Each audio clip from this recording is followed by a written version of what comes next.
KaiJune.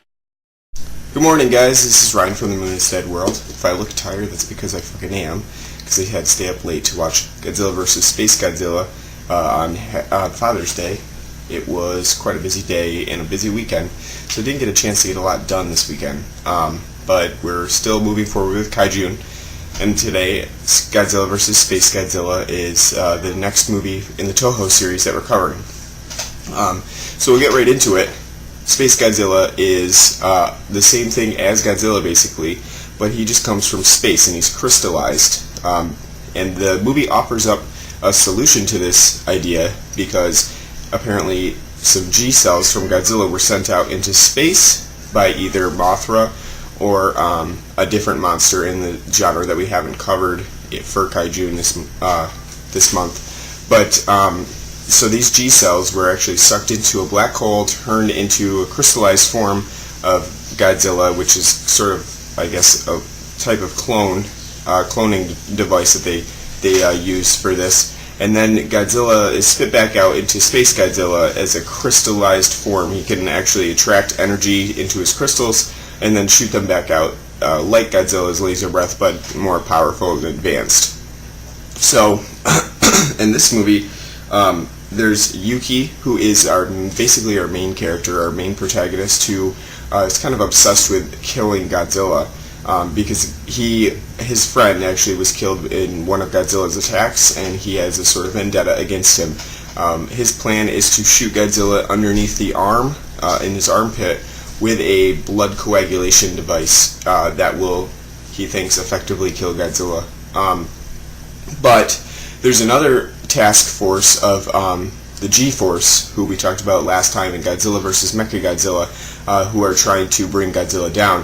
One faction of that force thinks that the best idea is just to kill Godzilla. The other faction believes that they can actually use telepathy to have Godzilla do whatever they want to do, because they know that they need Godzilla to help fight off other monsters in their world. And especially in this movie, Mothra sends out his twins, his little moth twin girls that we've seen in Godzilla vs. Mothra, to warn Miki, who was also in Godzilla vs. Mechagodzilla.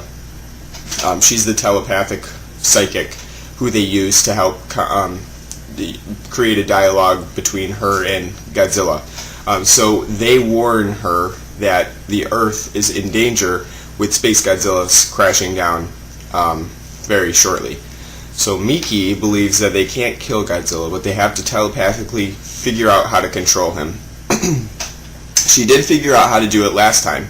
She sent him back to the sea in Mechagodzilla. But this time, they need a telepathic device implanted on Godzilla to establish a connection that they can actually use. So Miki doesn't always have the ability to control the telepathic powers. It's a complicated plot, actually, and I really liked the description of how SpaceGodzilla was created, because you think, SpaceGodzilla, that sounds kind of shitty. It sounds like something that they just made up so that they could incorporate science fiction and a new monster that they didn't have to actually create, but they could just clone from Godzilla, complete with even like maybe a different roar, but just one that's sped up or something from Godzilla. But actually they did spend a lot of time figuring out the background of SpaceGodzilla and what he wants and why he's coming to Earth. Basically, he crashes down at the Fukuoka Tower and he just draws energy from that tower. That's basically where Godzilla vs. SpaceGodzilla is set for the last 40-50 minutes of the film. A giant fight sequence at the Fukuoka Tower, where he has set up a crystalline structure, sort of like a home base that protects him from other attacks. Well, Godzilla is upset at SpaceGodzilla because, thankfully, SpaceGodzilla crashes down right on the same island where Godzilla and the baby Godzillasaur from the previous movie are living. So when SpaceGodzilla crashes down, Godzilla gets pissed and he starts battling SpaceGodzilla, especially because SpaceGodzilla does not like Babysaur, and he begins to shoot him with laser beams, and baby Godzilla is helpless because he's still growing. He doesn't have the powers that Godzilla has yet, and he's also just inherently not as violent as Godzilla. So Godzilla kind of gets his ass handed to him at that point, and he's sort of out for revenge later on in the film, which gives him a sort of human-like aspect that I guess we can relate to Yuki as well. They're both out for revenge in different ways, and they figure out how to get that revenge later on in the film. With Yuki, he begins to take on the role of a fighter in the Mogera, which is a different sort of mecha outfit, not like Mechagodzilla. It has a different design, but this one is designed intentionally to kill Godzilla. But this time, they use it to battle SpaceGodzilla more so than Godzilla, because SpaceGodzilla is the bigger threat. He's the one that's drawing all the energy from the Fukuoka Tower, and that's the bigger threat for the world at that point. Since the whole movie is set basically around the Fukuoka Tower, there's not a ton of kaiju carnage in this one. Because most of the time the buildings that are around them are already destroyed, and I think they only do about like 11 or 12 buildings, one ship, and I've got this one spaceship as well that was destroyed in an attack by SpaceGodzilla out in space in a video from NASA. Other than that, though, there's not a whole lot of carnage that you actually see with buildings destroyed, but for the last 40-50 minutes, Godzilla vs. SpaceGodzilla is pretty action-packed with basically they're just trading off on their blows.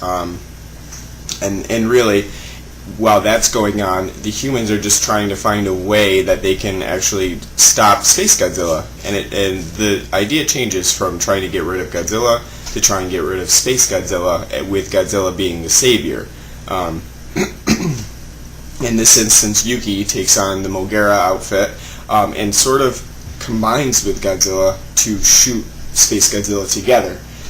What they eventually find out is that SpaceGodzilla is absorbing all of this energy, and once Godzilla begins to get stronger, he just basically blows up from all the energy that he's absorbed. So it's a sort of confusing idea to it, and it doesn't make a ton of sense how SpaceGodzilla is just completely destroyed, but it does make for an action-packed movie, and it's a battle royale of sorts again, where basically they're just trading off fights for the entire length of the movie. But before we get to the actual Godzilla vs. SpaceGodzilla battle at the Fukuoka Tower, we have Yuki and Miki, who are basically our main protagonists, and they've been trying to discover how to kill Godzilla on the island that he's living on.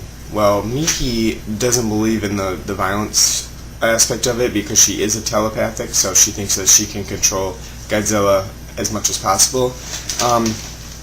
Unfortunately, Miki comes off as pretty annoying throughout the movie because she has this sort of like dead, vacant stare sort of thing, and it's not very interesting to watch. She doesn't have a lot of great ideas, and ultimately she is just a boring, bland character to begin with, without much characterization besides the fact that she believes Godzilla to be good and that she can use him for good. And her character's pretty whiny and not really that fun to watch. Yuki, on the other hand, is just so driven by his revenge that he sometimes is clouded in his judgment, and that gives a human aspect to him, a characterization and development that the audience can really get behind, because there is that two-faced problem with Godzilla, is that he is sort of good in that he's protecting the Earth from the other threats, but then again, once that's gone, he is just an unstoppable monster that sort of destroys things willy-nilly without, maybe he doesn't really even realize he's doing it, but he is doing it, and that's something that needs to be stopped or at least quelled a little bit. But Yuki's idea is basically the audience members' vision as well, that he's good and he's bad. You're not sure which one you should actually go with, if you should kill him or if you should just leave him be, but be able to control him. So that's what Godzilla vs. SpaceGodzilla puts out there, and it's a pretty interesting message. It's pretty much a direct continuation of Godzilla vs. Mechagodzilla 2. Covers a lot of the same themes as well, but it's a very entertaining movie. A little bit on the long side again at 108 minutes.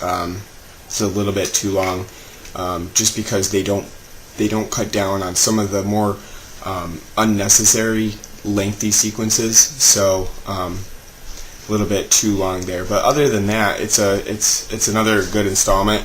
Maybe not the best one in the series, but definitely good overall. With that, I'm going to end out Godzilla vs. SpaceGodzilla. Don't be surprised by the title. It really is about a Space Godzilla with crystals, and they kind of look like dicks. So there's that. But don't forget to enter the Gamera Ultimate Collection Blu-ray giveaway. Doing that at the end of KaiJune. So you just have to enter in the newsletter.